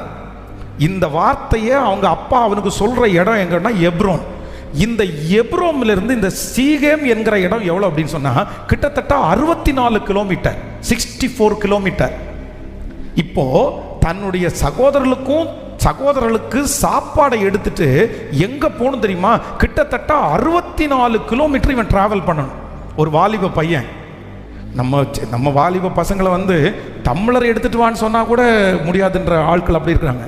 கீழ்ப்படிதலே இல்லை. இந்த யோசேப்பா ஆண்டவர் ஏன் உயர்த்தினார்? இவன்கிட்ட இருந்த அந்த கீழ்ப்படிதல் பாருங்க. இப்போ போயாச்சு இந்த சீகேம் என்கிறது உங்களுக்கு தெரியும். இந்த சீகேம் என்கிறது ஏற்கனவே இவனுடைய சகோதரி தீனாள் இருந்தாங்க பாருங்க. தீனாளை அந்த நாட்டினுடைய சீகேமனுடைய மகன் தப்பா நடத்தி, அதனால அந்த சீகேம் என்கிறது வேற யாரையும் வேலைக்காரங்களா அனுப்ப முடியாது, இவனை தான் அனுப்பி ஆகணும். அந்த மாதிரி ஒரு சூழ்நிலை. இப்போ இந்த சீகேம்ல போய் பார்க்கும்போது ஒரு வசனத்தை வாசிக்கும். அப்பொழுது 37:15, அப்பொழுது ஒரு மனிதன் அவனை வெளியிலே வழி தப்பி திரிகிறதை கண்டு என்னத்தை தேடுகிறாய் என்று அவனை கேட்டான். அதற்கு அவன், என் சகோதரரை தேடுகிறேன், அவர்கள் எங்கே ஆடு மேய்க்கிறார்கள் சொல் என்றான். அந்த மனிதர் அவர்களை இவ்விடத்திலிருந்து போய்விட்டார்கள், தோத்தானுக்கு போவோம் என்று அவர்கள் சொல்ல கேட்டேன் என்றான். அப்பொழுது யோசேப்பு தன் சகோதரரை தொடர்ந்து போய் அவர்களை தோத்தானிலே கண்டுபிடித்தான். கவனிங்க, இப்போ ஏற்கனவே அவங்க இருந்த எப்ரோனிலிருந்து சீகேம் 64. இப்போ இந்த எப்ரோனிலிருந்து தோத்தான் அப்படின்றது கிட்டத்தட்ட 105 கிலோமீட்டர். 105, 105 கிலோமீட்டர். கையில் ஒரு பொறுப்பை கொடுத்தாச்சு, ஒரு வேலையை கொடுத்தாச்சு. பாதி வழியில் போனதுக்கு பிற்பாடு திருப்பி அடுத்தவன் டிராவல் பண்ணணும். ஆனால் கையில் கொடுத்துருக்கிற பொறுப்பை முடிக்காமல் என்ன பண்ண மாட்டேன்னா திரும்ப மாட்டேன். நீங்கள் நினச்சி பாருங்க, நடக்குமா? 17 வயசில் சோத்து மூட்டையை தூக்கிட்டு 105 கிலோமீட்டர் நடக்கிறது அப்படின்றது சாத்தியமா? அதுவும் பாசமான அண்ணன்கண்ணா கூட தெரிஞ்சுக்காது. ஐயோ நான் போன உடனே எங்கள் அண்ணன் ஒரு துண்டு கறி துண்டை கொடுப்பான் அப்படின்னா கூட பரவாயில்ல. நம்ம பாசமானவங்களை பார்க்க போகிறோன்னா கூட நமக்கு தூரமாக தெரியாது. அதுவும் யாரை பார்க்க போகிறான்? இவனை தூரத்தில் வர கண்டு இதோ சொப்பனக்காரன் வருகிறான், இவனை பிடிச்சி நம்ம கொன்றுவோன்னு பேசிட்டு இருக்கானுவான். அப்படிப்பட்ட சகோதரன். நான் நம்புறேன் இந்த யோசேப்புக்கு இருந்த 3வது கேரக்டர் என்ன அப்படின்னு சொன்னா, ஐ சரண்டர். நான் யாருடைய அண்டரில் இப்போ இருக்கிறேனோ, யாருடைய கையில் இருக்கிறேனோ, நான் அவங்களுக்கு என்ன பண்ணுவேன் அப்படின்னு சொன்னால் முற்றிலுமாய் முற்றிலுமாய் கீழ்ப்படிவேன் கீழ்ப்படிவேன் கீழ்ப்படிவேன். இன்னைக்கு கணவனுக்கு கீழ்ப்படுகிற மனைவிகளை பார்க்கவே முடியல. இந்த கீழ்ப்படிதல் அப்படின்ற சப்ஜெக்டை எப்படி பிரசங்கம் பண்ணுறதுன்ற அளவுக்கு இன்னைக்கு மோசமாயிருச்சு உலகம். பிள்ளைகள் பெற்றோர்களுக்கு கீழ்ப்படுகிற பிள்ளைகள் இன்னைக்கு இல்லை. உனக்கு ஒன்றும் தெரியாது, உனக்கு ஒன்றும் தெரியாது, உனக்கு ஒன்றும் தெரியாது. இல்லைப்பா இல்லைப்பா, ஆண்டவர் யாரை ஆசீர்வதிப்பார் தெரியுமா?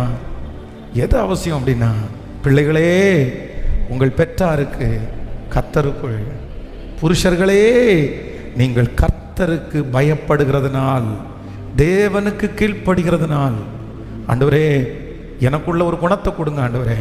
என்ன குணம் அப்படின்னு சொன்னா கீழ்ப்படிதல். கீழ்ப்படிதல். சரிம்மா, சரிப்பா, சரிம்மா. ஆனா இந்த உலகத்தில் கீழ்ப்படுகிறவர்களுக்கு தான் பொறுப்பு அதிகம். என் அப்பா வாழைக்கு தண்ணி எடுக்கிறதுக்காக சொல்லுவார். ஆனால் எங்கள் மூத்த அண்ணன் என்ன சொல்லுவான் தெரியுமா? அதெல்லாம் போக முடியாது. எங்கள் அப்பாவுக்கு ஒன்றுமே பேச முடியாது. இன்னும் ஒரு டைம் நீ போய்த்தான் ஆகணும்னு சொன்னால் சத்தமாக 2 கெட்ட வார்த்தை பேசிட்டான்னா அப்படியே அப்பா அமைதியாகிடுவார். சரிப்பா, எங்கிட்ட வருவார். நான் அப்போ சர்ச்சுக்கு போயிட்டுருப்பேன். இந்த மாதிரி வாழைக்கு தண்ணி எடுக்கணும். அப்படியாப்பா, இவ்வளோ தானே, இத்தனை வாழைக்கு தானே தண்ணி எடுக்கணும். சரி அப்படின்னு சொல்லிட்டு நானே ஒரு மனசுக்குள்ளே ஒரு கால்குலேட்டர் பண்ணிடுவேன். சரி, இத்தனை வாழைக்கு இத்தனை குடம் தேவை, ஒரு குடத்தில் கொண்டு போய் இந்த வாழைக்கு ஊற்றினா இவ்வளோ நேரமாகும் அப்படின்றக்காக இந்த 2 பக்கமும் எங்கள் ஊரில் காக்கட்டை அப்படின்னு சொல்லுவாங்க, 2 பக்கம் தண்ணி எடுக்கலாம். இந்த பக்கம் ஒரு 3 குடம் தண்ணி, இந்த பக்கம் ஒரு தோளில் வச்சிட்டோம் அப்படின்னு சொன்னால் அது கொஞ்சம் வெயிட்டாக இருக்கும், ஆனால் சீக்கிரமாக நம்ம கொண்டு போயிடலாம். அப்போ அந்த குடத்தை எடுத்து ஓரமாக வச்சுட்டு அதை தூக்கி வச்சுட்டு சரி ஒரு பிளான் பண்ணி நம்ம வந்து ஒரு 1.5 மணி நேரம் ஆறதை ஒரு 45 மினிட்ஸ்க்குள்ளே முடிச்சிடுவேன். முடிச்சுட்டு கிளம்பலான்னு யோசிக்கும் போது எங்கள் அப்பா என்ன பண்ணுவார் தெரியுமா? இவ்வளோ சீக்கிரம் முடிச்சிட்டியா, இன்னொன்று ஆயத்தமாக இருக்குன்னு. கீழ்ப்படுகிறவர்களுக்கு எப்போவுமே பொறுப்புகள் மேலும் மேலும் என்ன பண்ணிகிட்டே இருக்கும். ஆனால் உண்மையிலே சொல்கிறேன், இன்னைக்கு எங்கள் பாஸ்டருக்கு ஒரு நாள் கூட நான் கீழ்ப்படியாமல் போனதில்லை. ஒரு நாள் கூட. அவர் என்ன இந்த மாதிரி என் ஃப்ரெண்ட்ஸ் எல்லாம் சேர்ந்து டூருக்கு போகிறாங்க, நான் போகலாமான்னு கேட்டால் உனக்கு என்னடே அங்கே வேலை, உனக்கு என்னடே அங்கே வேலை, அவ்வளோதான். விருப்பம் இல்லையா, போக மாட்டேன். சம்பளம் வாங்குறதுக்கு போகணுமா, அப்படியா பார்த்துக்கலாம், போய் உட்காருன்னு சொன்னதுக்கப்புறம் 3 மணி நேரம் வரைக்கும் நம்மளை மூஞ்சில் கூட பார்க்க மாட்டார். அங்கே எல்லாமே போயிருக்கும். ஆனால் உண்மையிலே ஆண்டவருடைய பிள்ளையே, அவங்களுடைய கையின் கீழே அடங்கி இருந்தேன், மனசார கீழ்ப்படிஞ்சேன். இன்னைக்கு நான் அதனுடைய மகிமை என்னுடைய கண்களால் பார்க்குறேன். அந்த கீழ்ப்படிதலுடைய ஆசீர்வாதத்தை பார்க்குறேன். மகளே, மகனே, உனக்கு எத்தனை பேருக்கு இந்த வார்த்தை வந்து இதமாக இருக்குன்னு எனக்கு தெரியல, இதமாக இருக்குன்னு தெரியல. ஆனால் உன் வாழ்க்கையில் கீழ்ப்படிதல் அப்படின்றது பெரிய ஆசீர்வாதம்ப்பா, பெரிய ஆசீர்வாதம்ப்பா. நீ ஆண்டவருக்கு பயப்படுகிற சிறியோரையும் பெரியோரையும் ஆண்டவர் ஆசீர்வதிப்பார். நீ உங்கள் அப்பாவை எதிர்த்து பேசாத, உங்கள் அம்மாவை எதிர்த்து பேசாத, நீ எந்த உதவியும் வீட்டில் செய்யாமல் இருக்காத, நீ சொல்கிற வார்த்தையை உனக்கு என்ன தெரியும்னு கேட்காத, நீ மறைச்சு மறைச்சு நீ செய்யாத.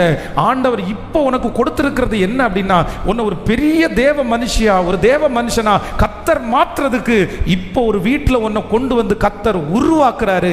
நீ மட்டும் இந்த இடத்துல கீழ்ப்படிஞ்சு அடிபணிஞ்சு நீ தாழ்ந்து போவாயானால் உன்னுடைய படிப்பு செய்கிறத விட, உன்னுடைய டேலண்ட் செய்கிறத விட, உன்னுடைய கீழ்ப்படிதலுக்காக ஆண்டவர் எதிர்காலத்தில் ஒரு நல்ல ரிவார்டை ஆண்டவர் தருவார், ஒரு பெரிய உயர்வை ஆண்டவர் தருவார். அவர் கொடுக்கிற ரிவார்டு யாரும் கொடுக்க முடியாது. உன் படிப்பு கொடுக்க முடியாது, உன்னுடைய திறமை கொடுக்க முடியாது, திறமை கொடுக்க முடியாது. நீ உங்க அம்மா அப்பாட்ட என்ன வார்த்தை நீ வாங்கணும் அப்படி தெரியுமா? நல்ல பிள்ளை, கீழ்ப்படிதல் உள்ள பிள்ளை. ஃபோனை வைன்னு சொன்னால் நிறைய பிள்ளைகளுக்கு கோபம் வருது. ஃபோனை ஏன் எடுத்தேன்னு சொன்னால் கோபம் வருது. இவ்வளவு நேரம் ஃபோன் பார்க்கணுமான்னு சொன்னால் கோபம் வருது. இல்லை இல்லை, உன்னுடைய சூழ்நிலை எனக்கு புரியுது, நான் குற்றப்படுத்தலை. ஆனால் நான் என்ன சொல்கிறேன், உன்னோட அன்பாக சொல்கிறேன், நீ கொஞ்சமாவது என்ன பண்ண அப்படின்னு சொன்ன கீழ்ப்படி, கீழ்ப்படி, கீழ்ப்படிங்க. சாணியை தூக்கி தலையில் வைக்கும்போது அந்த சாணியினுடைய அந்த சாணிக்குள்ளே இருக்கும் பாருங்க, இந்த அதனுடைய யூரின், அந்த மாட்டினுடைய யூரின் எல்லாம் சேர்ந்து தான் சாணியை தூக்கி வைப்பாங்க. அப்படியே ஒழுகும், நாத்தம்னா அப்படி நாத்தமாக இருக்கும். ஆனால் இந்த நேற்றைக்கு தான் ஒன்று பார்த்தேன். நான் வந்து ஊரில் இருக்கும்போது பார்த்தீங்கன்னா 50 கிலோ வெயிட்டை ஒரே ஆளாக தூக்கி தலையில் வச்சுருக்கிறேன். 50 kg 50 கிலோ உரம் வாங்கும்போது அந்த யாருடைய சப்போர்ட்டுமே இல்லாமல் அதை நானே தூக்கி என் தலையில் வச்சு 3 கிலோமீட்டர் ட்ராவல் பண்ணியிருக்கிறேன். அந்த மாதிரி பண்ணியிருக்கிறேன். அப்போ இந்த கழுத்தினுடைய ஸ்ட்ரென்த் என்ன அப்படின்னா 2.5 கிலோ வெயிட்டை தாங்குமாமா இந்த கழுத்து அப்படின்னு ஒருத்தர். எனக்கு ஆச்சரியமாக இருந்துச்சு. எனக்கு அப்போ தான் ஞாபகம் வந்துச்சு, பரவாயில்லையே நம்மளும் வெயிட்டு தூக்கியிருக்கிறோம், இதனால தான் போல அப்படின்னு சொல்லி. அப்போது எங்கள் தகப்பனார் வந்து என் தலை மேலே அந்த சாணியை தூக்கி வைக்கும்போது நான் வேற வெயிட்டு தூக்குறதுக்கெல்லாம் கஷ்டப்பட்டதில்லை. ஆனால் இந்த அழுக்கோட நாத்தத்தோட தெருவில் நடந்து போகும்போது மற்றவங்க பார்க்கும்போது கஷ்டமாக இருக்கும், அவ்வளோ கஷ்டமாக இருக்கும். ஆனால் உண்மையிலேயே நான் வந்து அடுத்த டைம் இனி சுமக்கவே மாட்டேன், நீ அதை செய்யவே முடியாது, நீ என்ன வேணாலும் பண்ணிக்கோ அப்படின்னு சொன்னதே இல்லை. என்னுடைய ஊரில் இருக்கிற வரைக்கும் சாணி நான் சுமந்துருக்கிறேன். ஆனால் இன்னைக்கு உங்களுக்கு சாணி சுமக்கிற வேலை இல்லைப்பா. உங்கள் அப்பா உன் தலையில் தூக்கி சாணியெல்லாம் தூக்கி வைக்கல. என்ன சொல்கிறாரு தெரியுமா? படிமா, படிப்பா, படிமா, படிப்பா. அன்னைக்கு வேலை செஞ்சுட்டே நான் படிக்கணும், அன்னைக்கு கஷ்டப்பட்டுட்டே படிக்கணும்.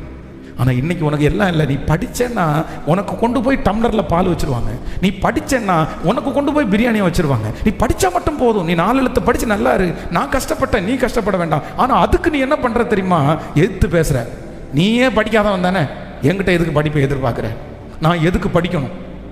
எத்தனை கேள்வி, எத்தனை கேள்வி. எப்படிப்பா உன் எதிர்காலம், எப்படிப்பா உன் எதிர்காலம்?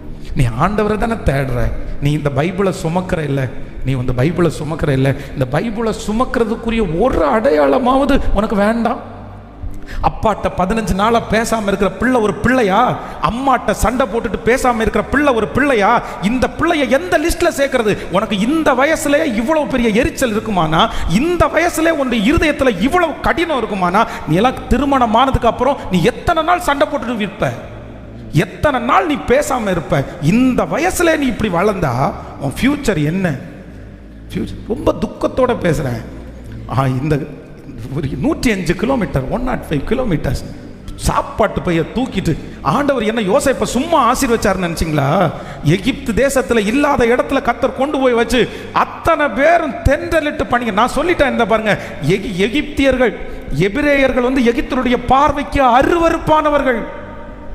தன்னை அருவருப்பா பார்க்குறவங்களுக்கு முன்னாடி எங்க வச்சிருக்கிறாருன்னா, அந்த ராஜா அனௌன்ஸ் பண்றாரு, இவனுடைய அனுமதி இல்லாம கையும் காலும் கூட ஒருத்தனும் அசைக்கக்கூடாது, கை கால் அசைக்கக்கூடாது.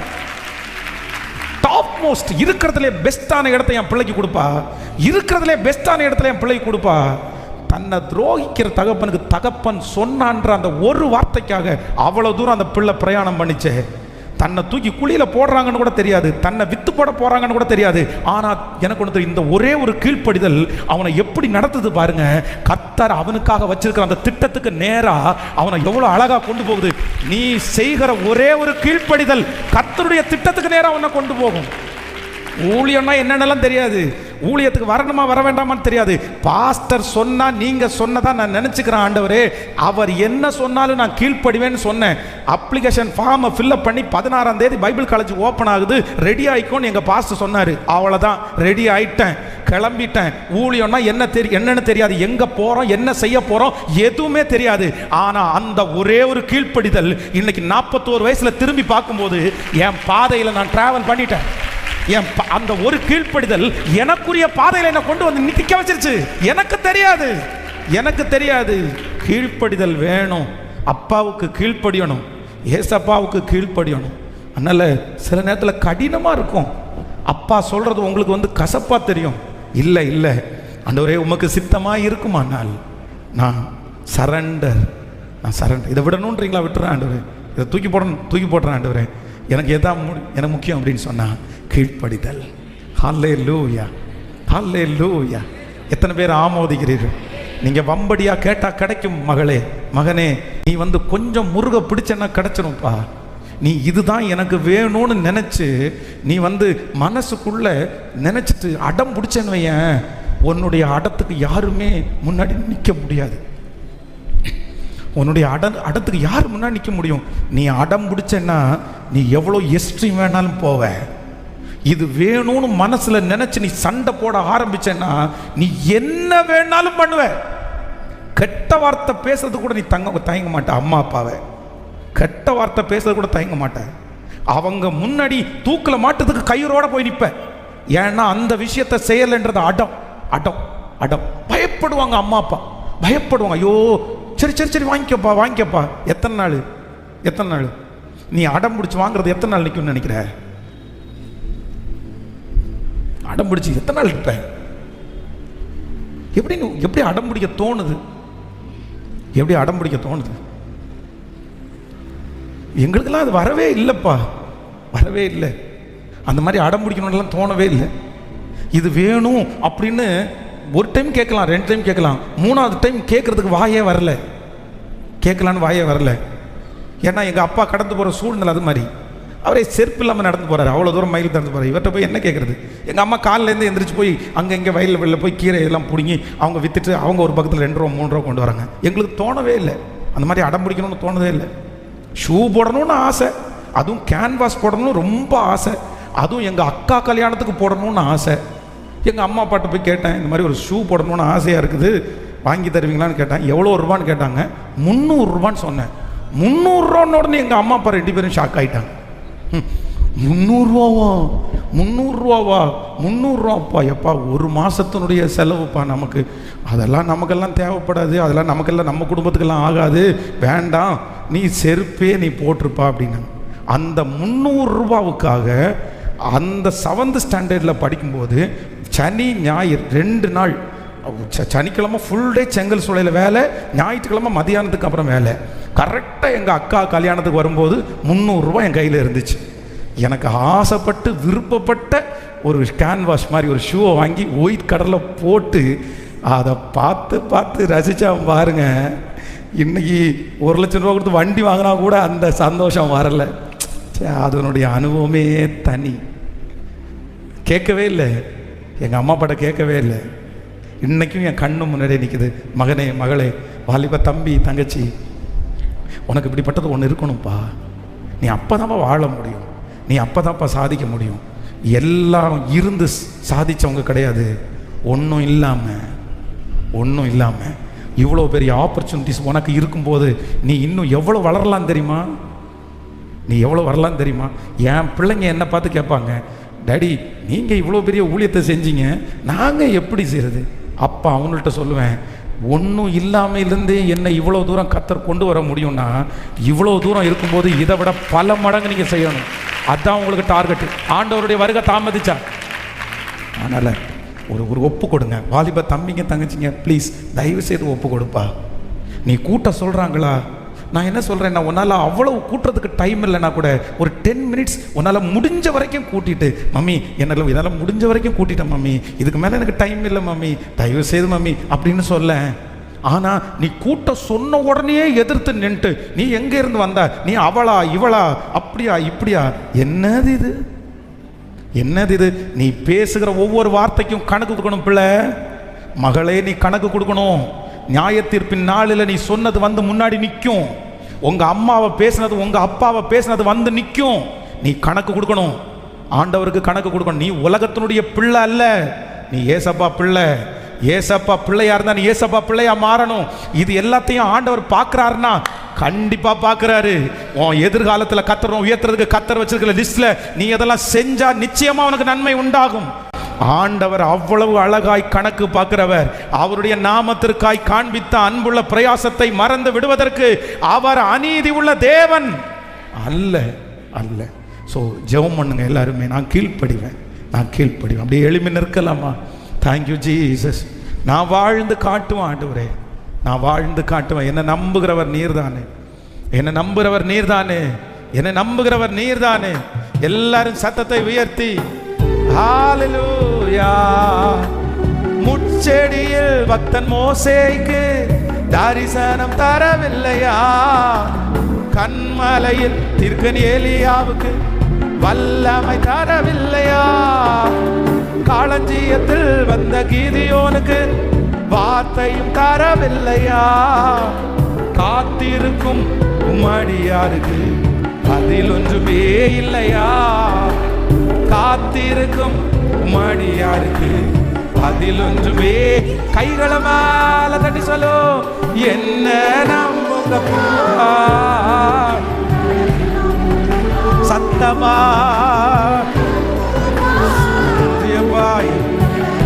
திரும்ப திரும்ப என்ன நம்புங்கப்பா, என்ன நம்புங்கப்பா. இனி வாழ்ந்து காட்டுவேன், என்ன நம்புங்கப்பா. இனி வாழ்ந்து காட்டுவேன், என்ன. எல்லாரும் பள்ளத்தாக்கு பள்ளத்தாக்கு வீரன் யோசுவாவுக்கு சூரியன் நிற்கவில்லையா, கூழாங்கல்லினால் சின்ன தாவீதுக்கு கோலியன் வீழவில்லையா, செங்கடலிலும் ஜனம் இஸ்ரவேலுக்கு பாதை திறக்கவில்லையா, காத்திருக்கும் மடியாருக்கு அதில் ஒன்றுமே இல்லையா, காத்திருக்கும் மடியாருக்கு அதில் ஒன்றுமே. கைகளை மேல தட்டி சொல்லுங்க, என்ன நம்புங்கப்பா, என்ன நம்புங்கப்பா. திரும்ப திரும்ப திரும்ப திரும்ப என்ன நம்புங்க ஆண்டவரே, என்ன நம்புங்க சொல்லிட்டே, என்ன நம்புங்க ஆண்டவரே, என்ன நம்புங்க ஆண்டவரே, என்ன நம்புங்க ஆண்டவரே, என்ன நம்புங்க ஆண்டவரே, என்ன நம்புங்க ஆண்டவரே, என்ன நம்புங்க ஆண்டவரே. Thank you Jesus, thank you Jesus. எத்தனை பேர் ஒப்பு கொடுக்குறீங்க, எத்தனை பேர் ஒப்பு கொடுக்குறீங்க? மனைவிகளே, உங்கள் புருஷருக்கு என்ன பண்ணுங்கன்னா கீழ்ப்படியுங்கள். கணவன்மார்களே, உங்கள் மனைவி பேர்ல நீங்க என்ன செலுத்துங்கன்னா லவ், அன்பு. வேதம் சொல்கிறது அன்பு திரளான பாவத்தை என்ன பண்ணுமாமா, மூடும் மூடும். ஆமென். ஸோ வாலிப தங்கச்சிங்க, சின்ன பிள்ளைங்க, ஒபீடியன்ஸ், கீழ்ப்படிதல், கீழ்ப்படிதல். இன்னைக்கு கஷ்டமா இருந்தாலும் உங்களுடைய எதிர்காலம் ரொம்ப நல்லா இருக்கும் நான் நம்புகிறேன். ஆண்டவரே, உங்களுடைய பிள்ளைகள் ஒவ்வொருவருக்காக ஜெபிக்கிறேன். என் பிள்ளைகளுடைய கைகளில் இருக்கிற காணிக்கைகள், தசம பாகங்களை ஆசீர்வதித்து நான் ஜெபிக்கிறேன். ஆண்டவரே, கர்த்தர் ஆயிரமாய் கோடிகளாய் பெருகப்படும். ஆண்டவரே, எங்கள் பிள்ளைகளுடைய வருமானங்கள் ஆசீர்வதிக்கப்படட்டும். வருகிற மாதம் கஷ்டமாயிருமோ அப்படின்னு நிறைய பேர் நினைக்கிறாங்க. இல்லப்பா, வருகிற மாதம் என் பிள்ளைகளுக்கு ரொம்ப பிளஸ்ஸட் மாசமா அமையட்டும். ஆண்டவர் எங்கள் பிள்ளைகளுக்கு ஒரு ஆசீர்வாதமான வருடமாய் மாதமாய் மாற்றி கொடுப்பீராக. உங்க பாதத்தை நாங்கள் முத்தம் செய்கிறோம். இயேசுவின் மூலம் ஜெபம் எடுக்கிறோம் நல்ல பிதாவே.